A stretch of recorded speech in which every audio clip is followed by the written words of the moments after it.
welcome everyone here to the Coldwater Friday Night Group of Alcoholics Anonymous. Those who wish, we'll open the meeting up with the Serenity Prayer.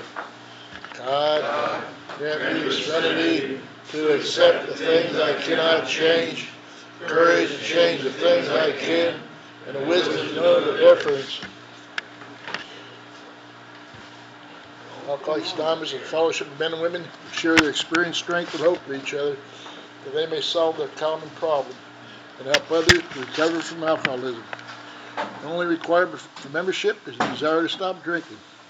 There are no dues or fees for AA membership. We are self-supporting with your own contributions. AA is not aligned with any sect, denomination, politics, organization, or institution.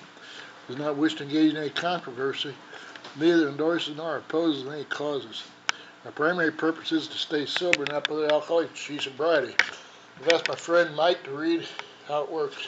Hello, my name is Mike and I am an alcoholic. Hi, Mike. This is how it works. Rarely have I seen a person fail who is thoroughly alcoholic. Those who do not recover are people who cannot or will not completely give themselves to this simple process. Usually men and women who are constitutionally incapable of being honest with themselves. They're such importance. They're not at fault. It seems been born that way. They are naturally incapable of grasping and developing a manner of living which demands rigorous honesty. Their tendencies are less than average. There are those, too, who suffer from grave emotional mental disorders, but many of them do recover if they have the capacity to be honest. Our stories disclose in a general way what we used to be like, what happened, and what we are like now. If you have decided you want what we have and are willing to go to anything to get it, then you're ready to take certain steps. And some of these we've all. We thought we could find an easier, softer way, but we could not. With all the earnest in our command, we beg of you to be fearless and thorough from the very start. Those tried to hold on to their old ideas, and the result was nil until we let go absolutely. Remember that we deal with alcohol, cunning, baffling, powerful. Without help, it's too much for us. But there is one who has all power. That one is God. Many finding now have measures availed us nothing. We stood at the turning point. We asked His protection and care with complete abandon. Here are the steps we took, which are suggested for the program of recovery. 1. We have men who were powerless over alcohol, that our lives had become unmanageable. 2. Came to believe that a power greater than ourselves could restore us to sanity. 3. Made a decision to turn the will in our life over to the care of God, as we understood Him. 4. Made a searching and fearless moral inventory of ourselves. 5. Admitted to God, to ourselves, and to another human being the exact nature of our wrongs. 6. Worked highly ready to have God remove all these defects of character. 7. Humbly asked Him to remove our shortcomings. 8. Made a list of all persons we had harmed and became willing to make amends to them all. 9. Made direct amends to such people wherever possible, except when to do so would injure them or others. 10. Continued to take personal inventory when we were wrong, promptly admitted it. 11. Sought through prayer and meditation to improve our conscious contact with God as we understood Him, praying only for the knowledge of His will for us and power to carry that out. 12. Having had a spiritual awakening as a result of these steps, we tried to carry this message to alcoholics and to practice these principles in all our affairs. Many of us exclaimed, "What an order! I can't go through it." Don't be discouraged. No one among us has been able to maintain anything like perfect adherence to these principles. We are not saints. The point is that we are willing to grow along spiritual lines. Principles we have set down are guides to progress. We claim spiritual progress rather than spiritual perfection. Our description of the alcoholic, the chapters of the agnostic, and our personal measures before and after make clear three pertinent ideas. A, that we are alcoholic, could not manage our own lives. B, that probably no human power could have relieved our alcoholism. And C, that God could be restored. Thank you, Mike. I've asked a friend to read the 12 traditions. Cody alcoholic. Cody.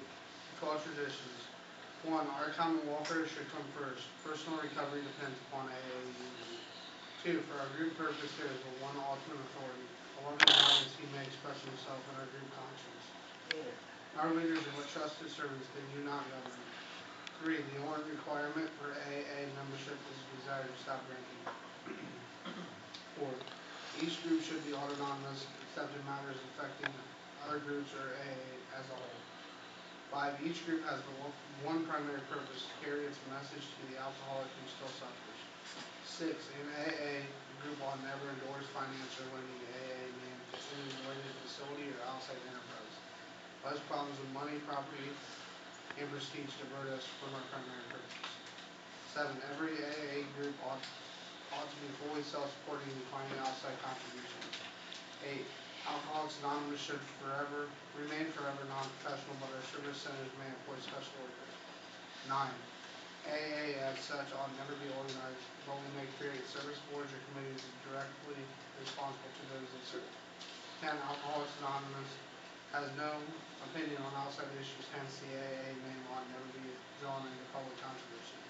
11. Our public relations policy is based on attraction rather than promotion.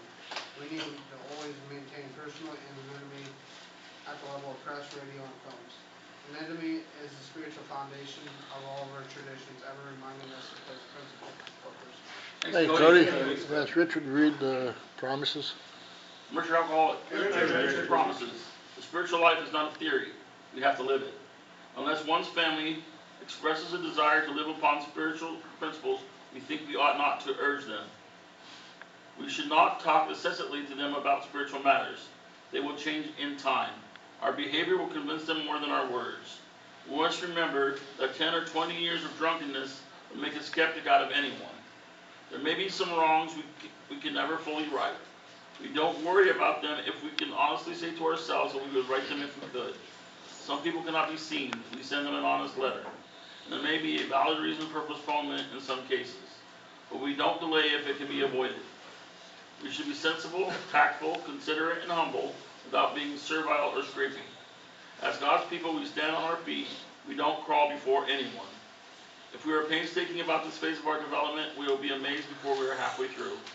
We are going to know a new freedom and a new happiness. We will not regret the past and wish to shut the door on it. We will comprehend the word serenity and we will know peace. No matter how far down the scale we have gone, we will see how our experience can benefit others. That feeling of uselessness and self-pity will disappear. We will lose interest in selfish things and gain interest in our fellows. Self-seeking will slip away. Our whole attitude and outlook upon life will change. Fear of people and of economic insecurity will leave us. We will intuitively know how to handle situations which used to baffle us. We will suddenly realize that God is doing for us what we could not do for ourselves. Are these extravagant promises? No, we think not. They are being fulfilled among us, sometimes quickly, sometimes slowly. They will always materialize if we work for them. Hey, Richard. Ask my friend Brad to read the reflections. Hi, everybody. I'm Brad. I'm an alcoholic. Hi, Brad. Principles, not personalities. The way our worthy alcoholics have sometimes tried to judge the less worthy is, as we look back on it, rather comical. Imagine, if you can, one alcoholic judging another, the language of the heart. Who am I to judge anyone? When I first entered the fellowship, I found that I liked everyone. After all, AA was going to help me to a better way of life without alcohol. The reality was I couldn't possibly like everyone, nor they me. As I have grown in the fellowship, I have learned to love everyone just from listening to what they had to say. The person over there or the person right here may be the one God has chosen to give me the message I need for today. I must always remember to place principles above personalities. Thank you, Brad. Steve, want to read the 24-hour book? Steve, alcoholic. Hey, Steve. December 22nd, AA thought for the day. As we look back over our drinking careers, we must realize that our lives were a mess because we were a mess inside. The trouble was in us, not in life itself. Life itself was good enough, but we were looking at it the wrong way. We were looking at life through the bottom of a whiskey glass, and it was distorted. We could not see all the beauty and goodness and purpose of the world because our vision was blurred. We were in a house with one-way glass in the windows. People could see us, but we could not look out and see them and see what life meant to them and should mean to us. We were blind then, but now we can see. Can I now look at life as it really is? Meditation for the day.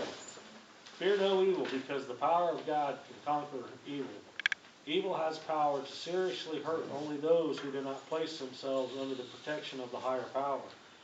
This is not a question of feeling, it is an assured fact of our experience. Say to yourself with assurance that whatever it is, no evil can seriously harm you as long as you depend on the higher power. Be sure of the protection of God's grace. Prayer for the day. I pray that fear of evil will not get me down. I pray that I may try to place myself today under the protection of God's grace. Thank you, Steve. Here in Coldwater, we had a token system. I've asked friend Leo to give out tokens. Leo, I call it. Hey, Leo. Coldwater ain't no different than anybody else that got a token system. Hopefully, most of you know how it works, because I ain't very good at explaining it. Got one day to, anybody need a token up to 6 months? 6 months up to a year? I seen they got an 18-month here. Anybody need an 18-month? Any years thereafter? Hello, my name is Mike and I'm an alcoholic. Hey, Mike. Today I have 9 years.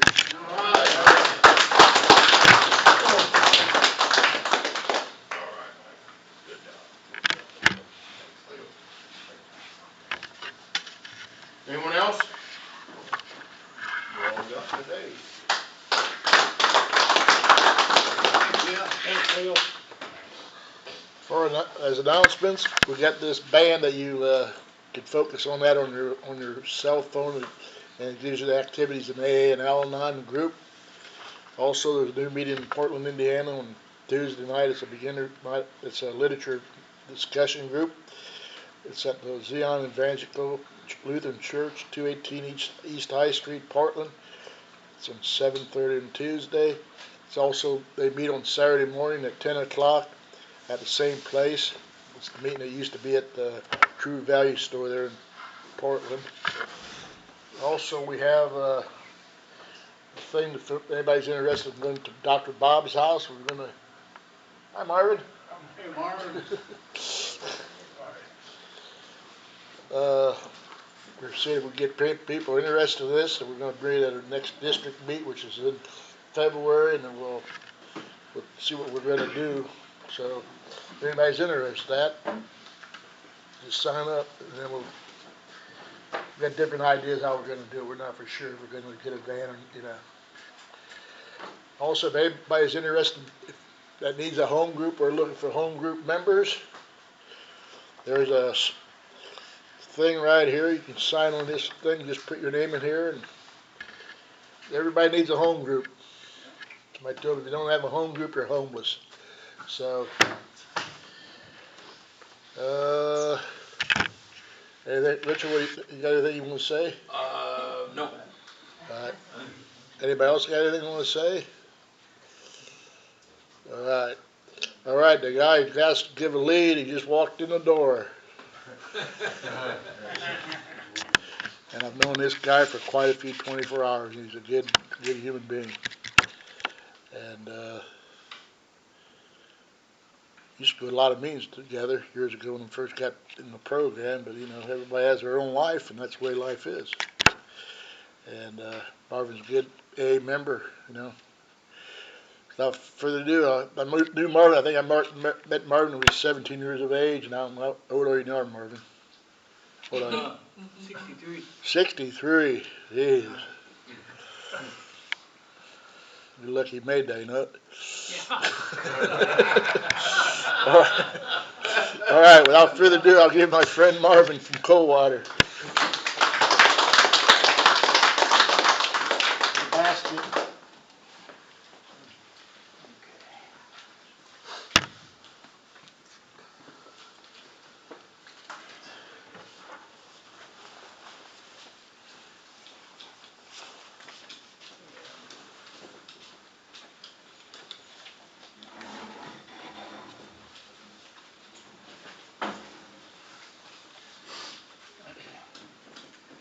Well, hello everybody, my name is Marvin, I'm an alcoholic.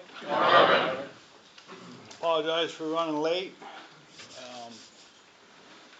Kind of slipped my mind, so I'd probably still be sitting at home watching TV if I didn't get a reminder, so thank you.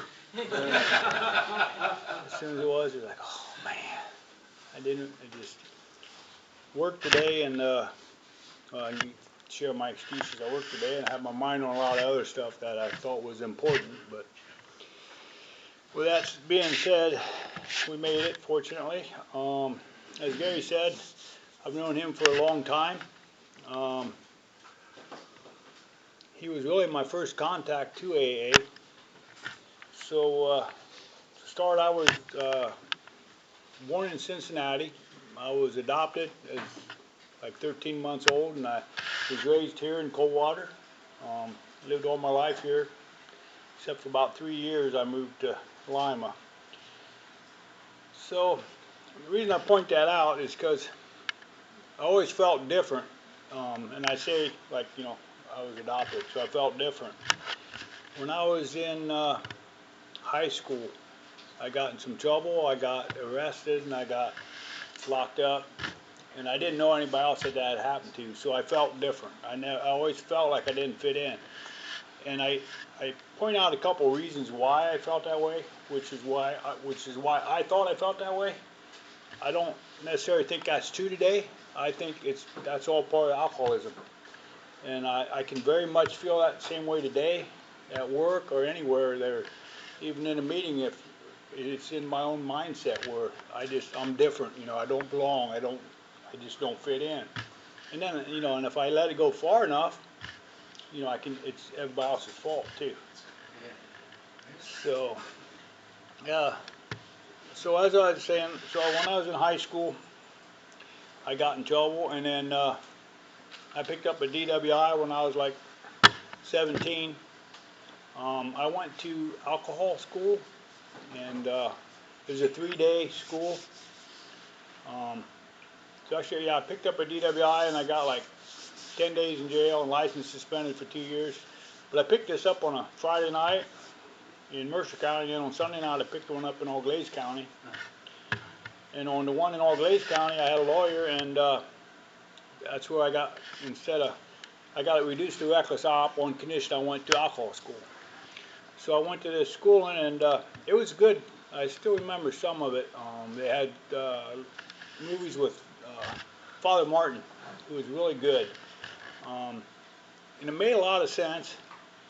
On the third day, which was my last day there, you know, the counselor wanted to talk to me before I went home, and he told me, he said, you know, you seem to have a problem. And I told him, I said, well, my only problem was getting picked up for the driving, and I'm not driving anymore, so there's no more problem. And I actually, you know, I believed it at the time. Of course, he knew better. So then I go home and go about my merry way. And like I said, I was about 17 and a half, I think, when this happened. I lost my license until I turned 18. And things weren't going too bad at this point, besides a couple of little things. And then after I turned 18, though, I bought my first car. I got my first good job. And it was second shift, and I was still in school. So I went to school in the day, and then I was working second.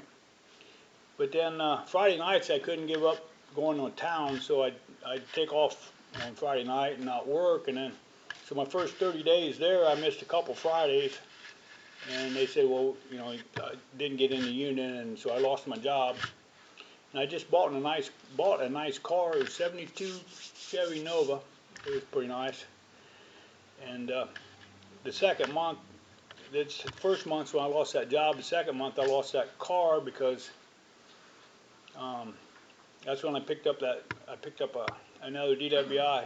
So I was in Coldwater driving around. I was kind of reckless op, and the cop pulled me over. And I told him, because I was drunk, I said, you might as well not write that ticket, because I'm just going to tear it up. Well, he wasn't happy, so he wrote out the ticket. And then he gave it to me, and then he stood me up next to his car, and I told him, because I was smart, I said, you know, now you're not going to get me in the car. And he had me handcuffed. He reached up and grabbed me by the throat and pulled down. So I sat down on the seat, and I'm like, now you're not going to get my legs in the car. So he looked at my legs, he looked at the door. I moved him in, because I knew what the next move, I finally figured that out. And that was on Friday night. Then Sunday night, I thought, well, I need to go out and party because I'm going to lose my license on Monday, and you know, that'll be the end of it. Which that was the next mistake I made.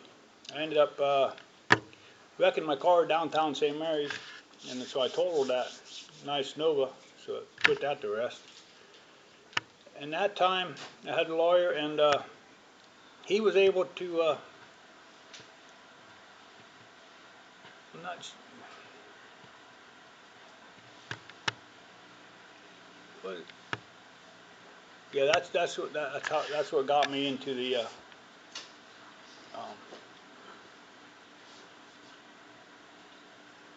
I don't know. I'm trying to lose track of where I'm at with my story. But when I was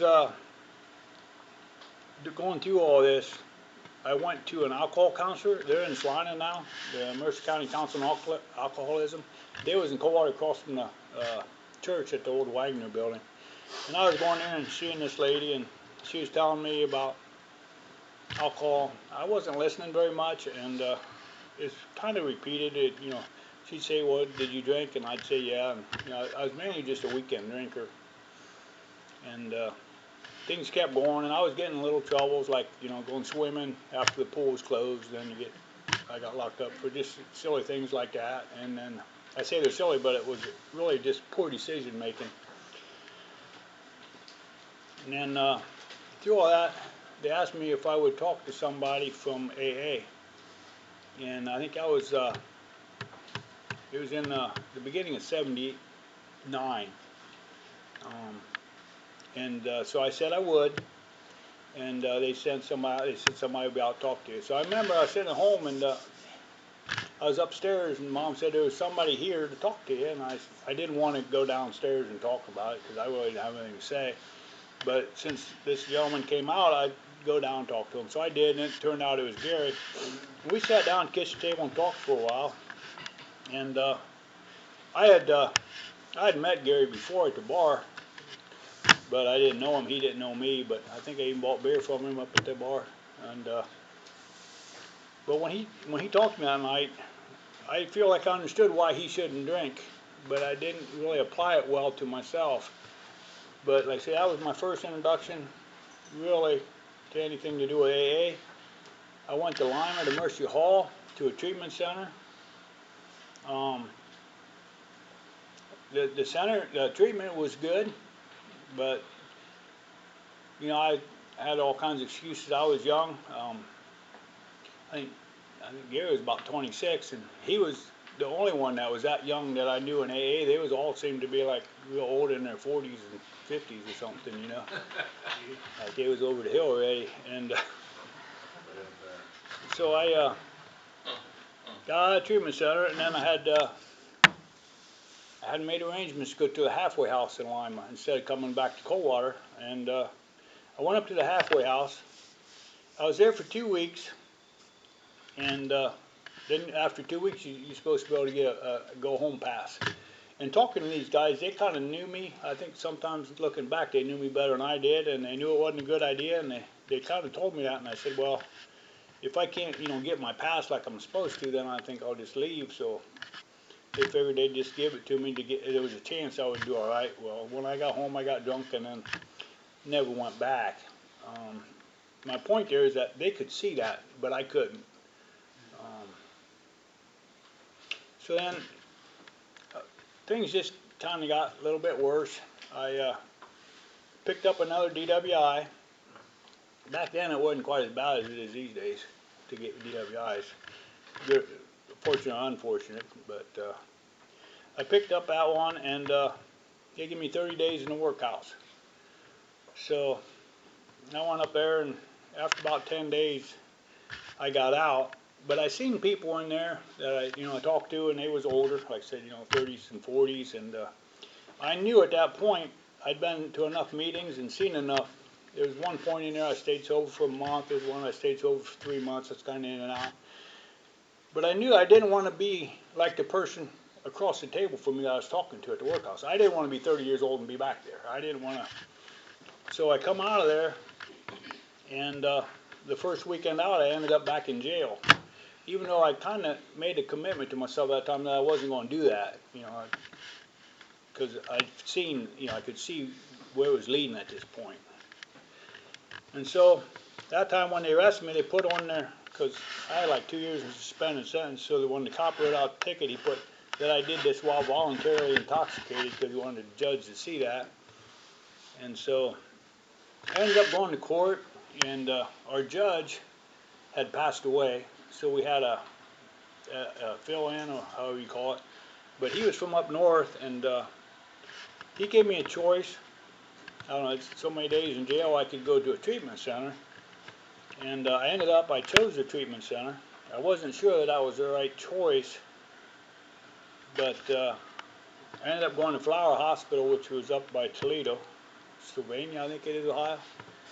And there again, it was a good program. There was a lot of good people up there. In the workers, and plus some of the people that was in there at the same time as I was. I made some decent friends, temporary, you know, I was only there 30 days, but come out of that with the idea I wasn't going to drink anymore, and I had reservations to go to Fort Wayne to a halfway house, and so when I got out, I drank. Then I went to the halfway house, and things, I just having a tough time with everything, basically due to the alcohol. There was a misunderstanding though at the halfway house, and they said something to me, and I never considered myself angry, but I was kind of upset, I guess. And so after he said something, I said a couple things to him, and it was 2 words, and the second one was "you," and so I got kicked out.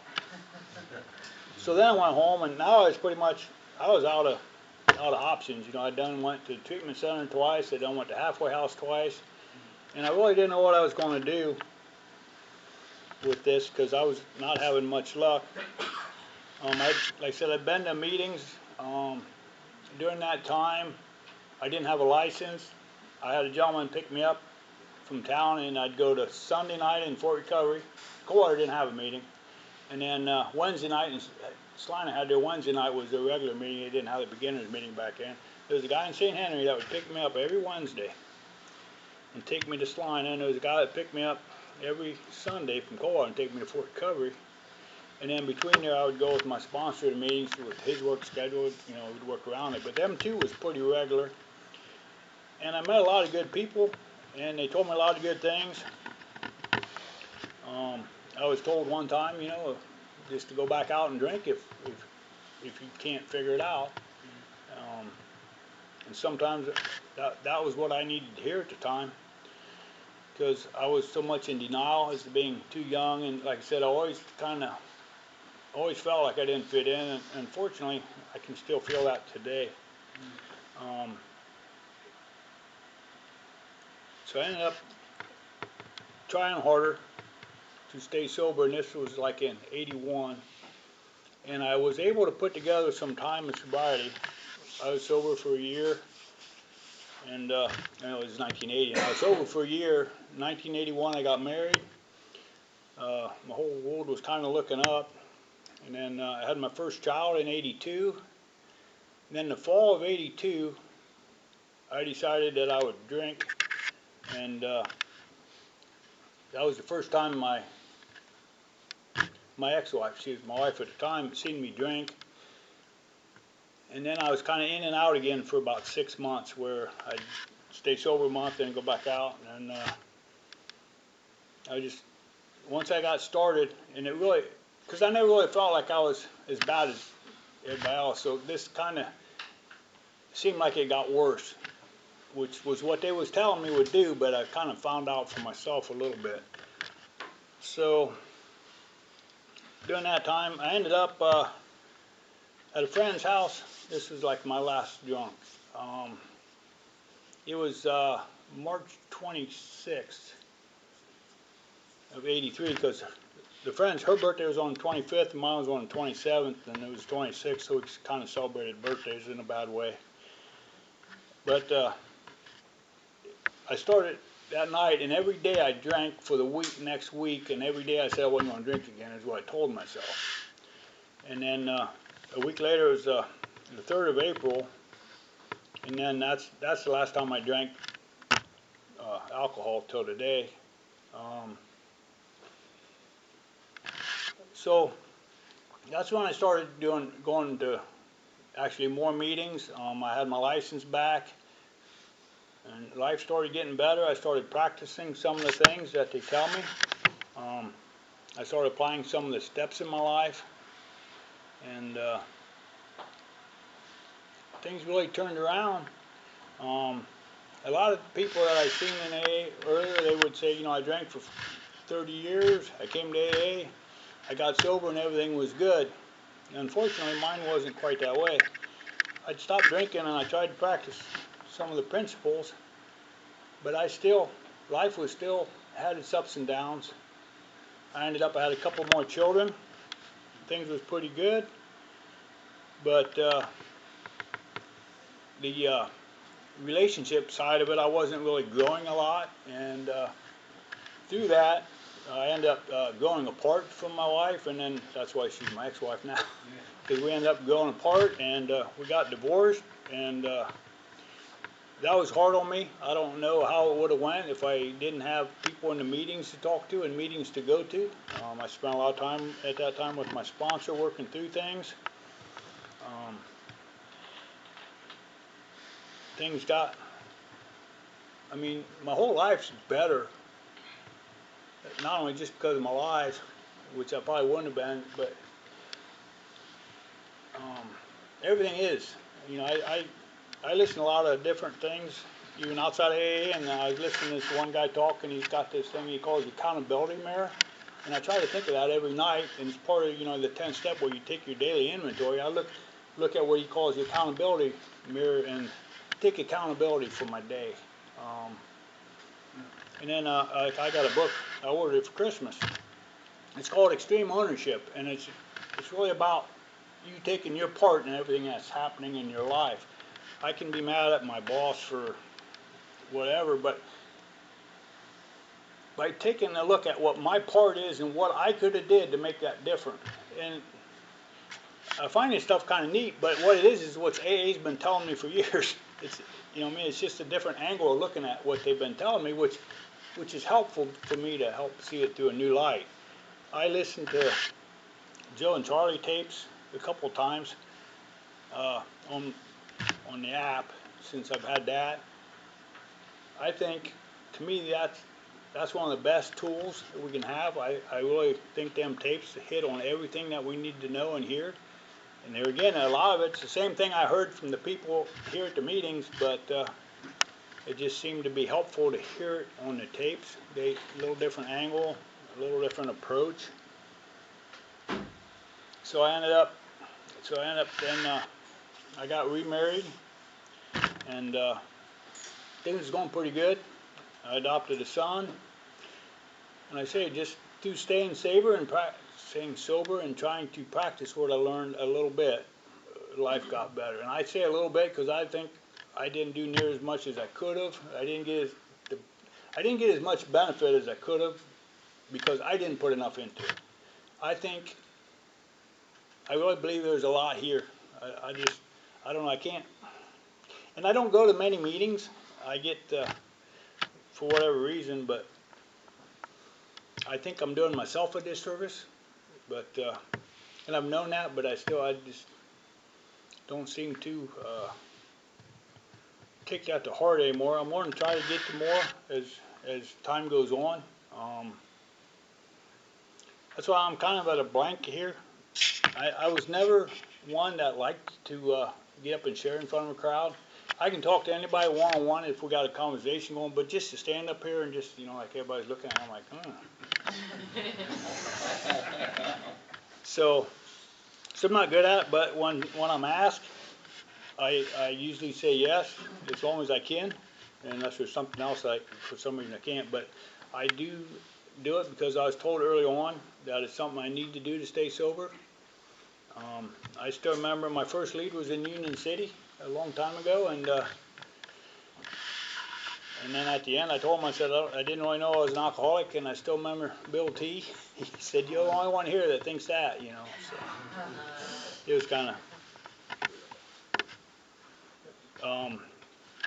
I ended up getting hurt and losing my job there again, so I had a lot of trials and stuff through sobriety like that, where if I wasn't sober, I don't know what I would have did. But since I was able to go back to school and get a degree, which is really quite a change for me, because when I was in school, the principal asked me to quit when I was in high school, so it wasn't that good when I was drinking.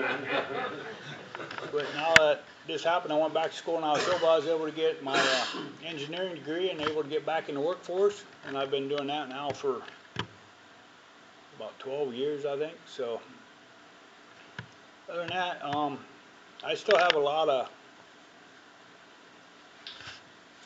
of repairs to do, I think, with children and family. I can't anymore with my parents because they're no longer with us, but I say with the accountability mirror and trying to practice these principles on a daily basis, it helps me today, just every day. I don't get to, like I said, as many meetings as I maybe like to, but I get up every day and I read my daily reflections and I ask my higher power for another day and I thank him every night. So I'm never not, the program's never not with me, even though I might not always be present. And that's what keeps me going. To me, that's what makes life worth living. I mean, after all these years, them's the days I like. The days that I have more conscious contact, the days I think more about the people in the rooms, them's my better days. And I don't know really how else to put it. I mean, because when I came in, I didn't really know, compared to what a sober day, I didn't know what a good day was. I thought I always had fun. You go out and carry on and raise hell, but it don't switch overnight, and it's a long journey. It was for me a long journey to get from that to where I'm at today. And I say that because I think it's hard to see that when you're first in the program and when you're not sober real long. I think it's hard to see that. And I think we need to know it's out there. We need to know what we're striving for, that there is something definitely better.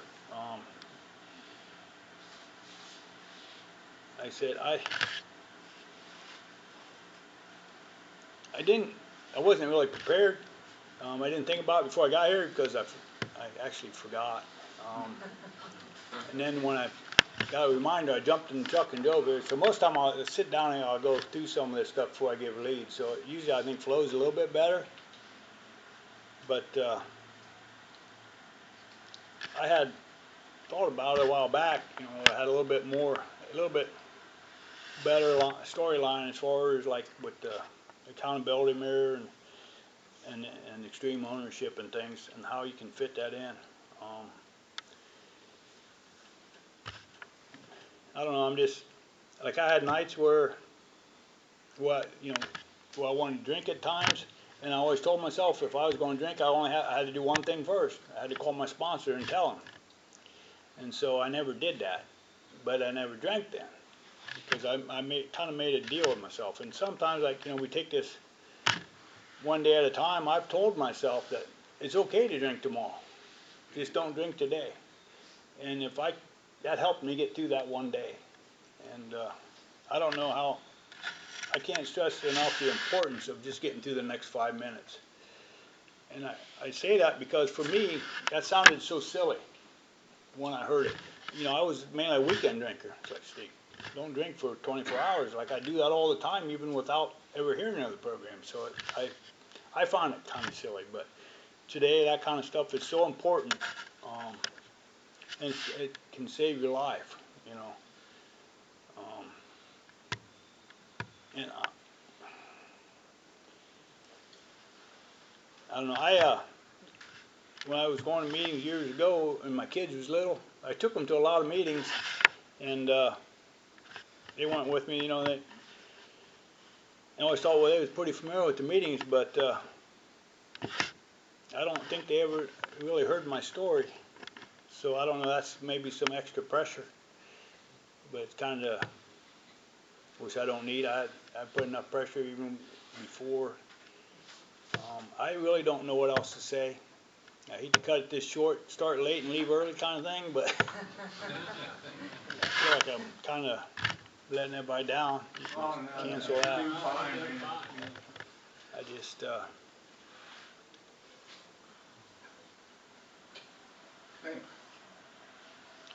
all right, so I'm just gonna wrap it up. Thanks, everybody. There you go, Marvin. Good job. Yeah. That was a good message, I'll tell you, just, I don't know, it just takes me back, you know, you've come a long way. You told me you was going to college, I thought, Jesus Christ, you lucky you got out of high school. You know, but he did, I mean, that's just what you're sober, and if you wouldn't have been sober, you'd been dead. And these are Marvin's two daughters right here, Kelly and Chris.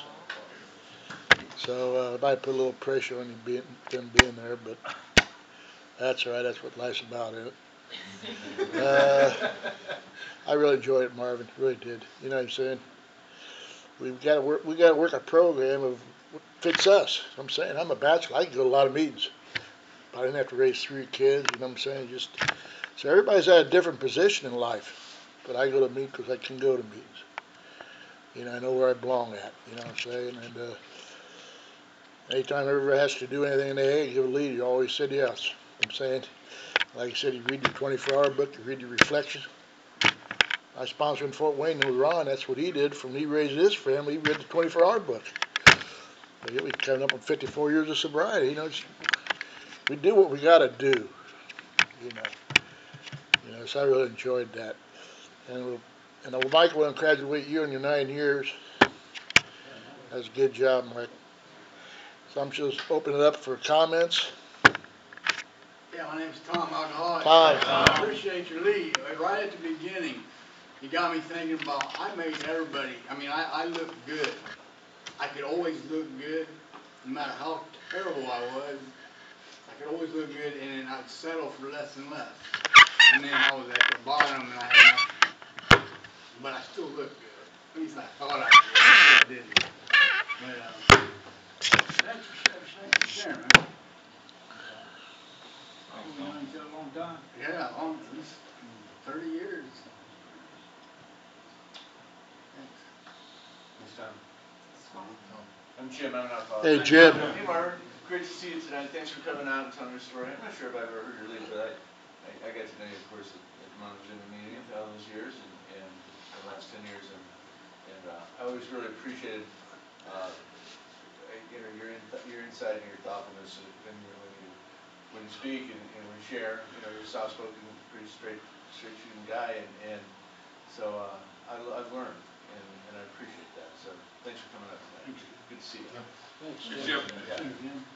Mike, alcoholic. Mike. Marvin, first of all, don't beat you up for forgetting. We all do that. I do that a lot.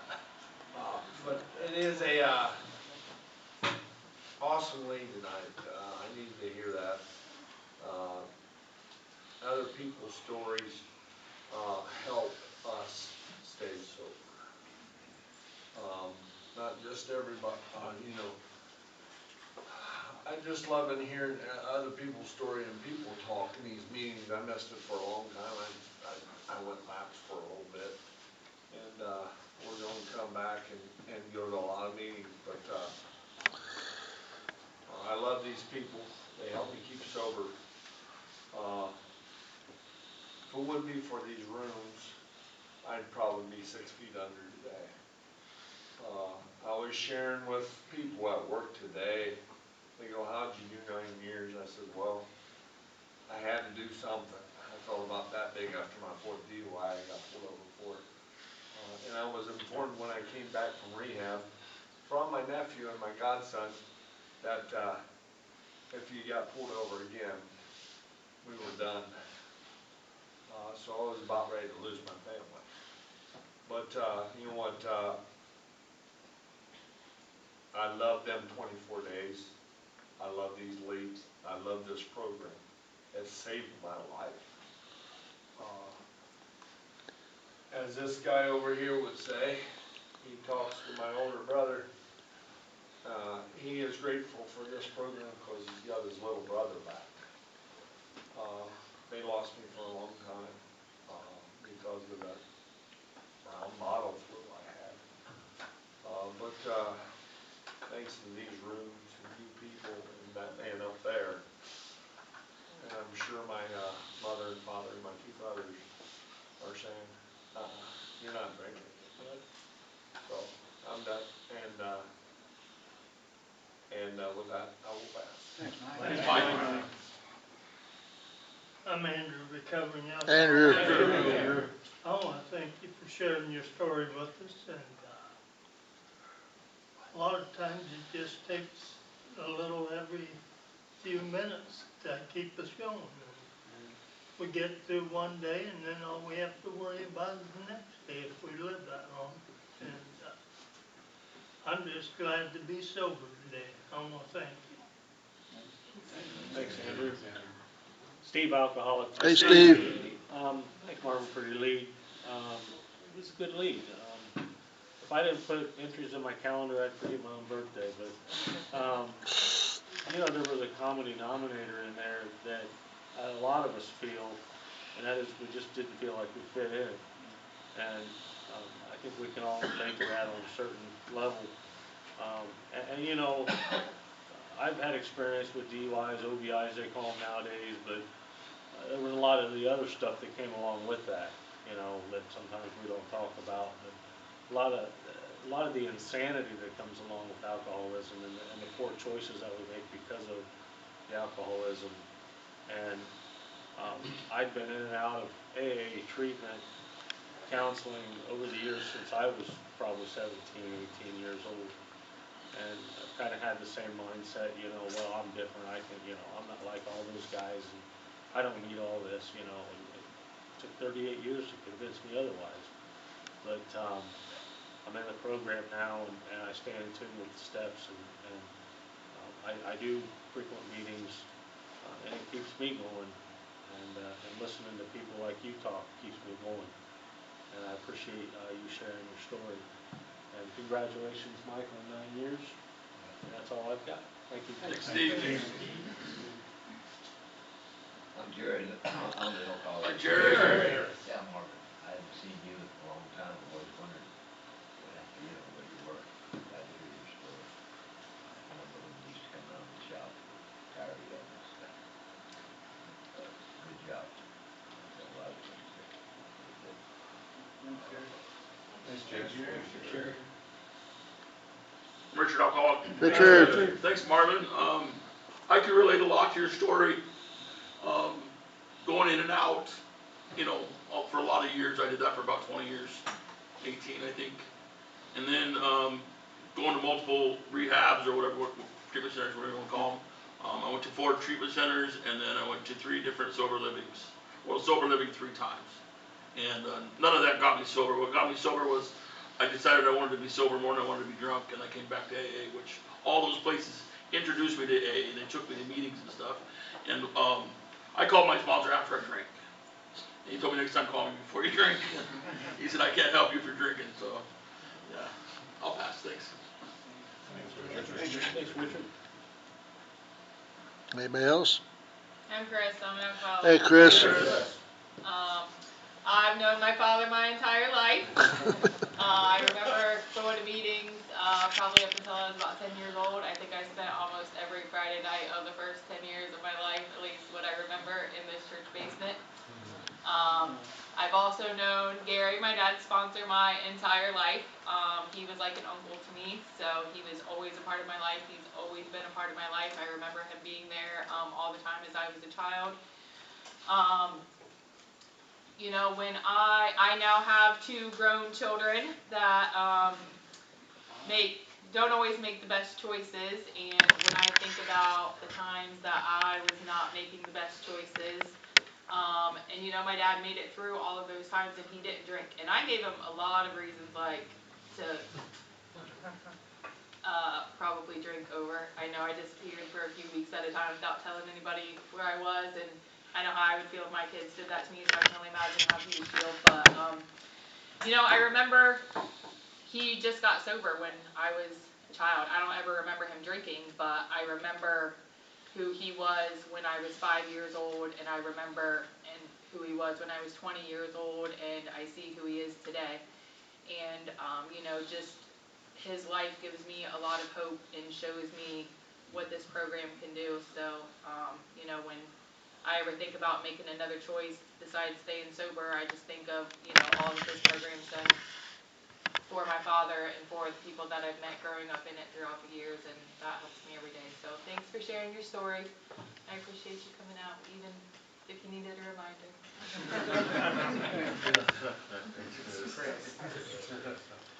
My name's Wes, I'm an alcoholic. Hey, Wes. Marvin, thanks for your story. I met you online when we were doing Zoom. I think I've only seen you, this is the only second time I've ever seen you in person. But you helped us keep those meetings alive in those dark days. I'm very grateful that, you know, we've got live meetings around here. Last time I was back in Chicago a year or so ago, I went to look up where are my regular meetings I always went to. They didn't come back. They're still on Zoom. And it's not the same. It's okay. But it's not the same. It's not as good. So I'm glad there's a sizable group here, Sharon, tonight. And I'm glad I'm here. And I'm glad I'm sober today. Well, that's all. Thanks. I'm Mitch, I'm an alcoholic. Thanks for your lead, Marvin. This is probably the third time I've heard you, and I guess you don't come around too often, but I've heard your lead 3 times, and it's helped me out every time. So, it's crazy that you didn't think that you had a good lead, because I thought it was a really good lead, for real. It helped me out a lot. Thank you, man. I'm Joni, I'm an alcoholic. Joni. You were in these rooms a lot when I came in. And, yeah, you had a serenity about you and a calmness. And when you spoke, I listened. And you helped me a lot. And, yeah, so I was over in the Al-Anon, there was a newcomer over there, so I didn't get to hear a lot of what you said, but, you know, that making a deal that I'm going to call my sponsor before I take that drink with myself, I mean, that's something we can all make with ourselves today. I don't care how long I'm sober, so I just like the way you put that. I told myself that's what I would do, and, yeah, so I heard what I needed to hear tonight, even though it's here a short time, so thanks. I'll pass. And I'm Gary, I'm an alcoholic. He was talking about that judge from Toledo. I remember that like it was yesterday. I'll never forget that when we walked out of that courtroom and he made that decision to go there to the hospital, he looked at me and he said, I don't know if that was a good idea. That's what he told me. Never forgot that. That's the insanity of our disease. You know, sometimes God puts things in our life that we have to do. You know, that was a good lead, Mark. I really enjoyed it. It just took me back, you know what I'm saying? You're a good man, you know. You've been good for a long time, and it's just, I know one thing, I wouldn't be here today if I wouldn't have quit. You wouldn't be here today if you didn't quit. You know what I'm saying? That's the way we drank, you know. Back when you got DWIs, they didn't get DWIs like they do today. You got DWI when you're 15 years of age, well, there's something wrong with you. Yep. Anybody else got anything you want to say? All right, Marvin, you can close the meeting with our Father.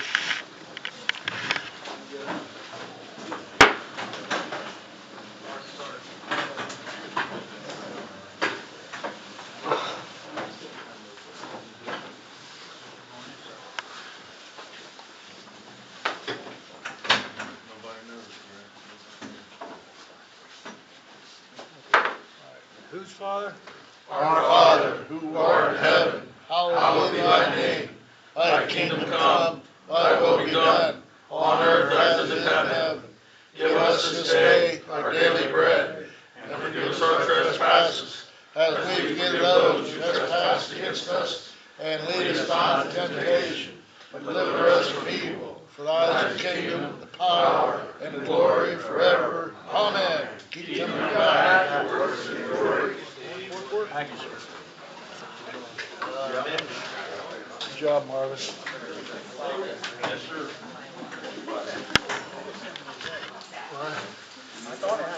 I seen her Wednesday, and she said she was gonna go up and